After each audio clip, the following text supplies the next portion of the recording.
महाराष्ट्रातील आघाडीची वृत्तवाहिनी NTV न्यूज मराठीला 23व्या वर्धापन दिनाच्या हार्दिक शुभेच्छा। शुभेच्छुक आदिवासी विविध कार्यकारी सहकारी संस्था मर्यादित आंभोरा रण 1326 तालुका देवळी जिल्हा गोंदिया चे अध्यक्ष माननीय भरतसिंगजी दुधनांग,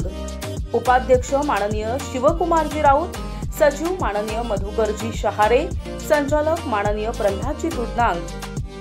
रघुनाथजी कोटवार, गोपालजी उईके, मुरलीधरजी मस्के, शामरावजी मडावी, काशीरामजी कापसे, श्रीमती नीताबाई खरत, श्रीमती महानंदाबाई खरत, माननीय रामकृष्णजी सोनटक्के, गौरसिंगजी करईबाग, भीमराजजी गावळ, अभिषेकजी शहारे, अशोकजी धानगाये।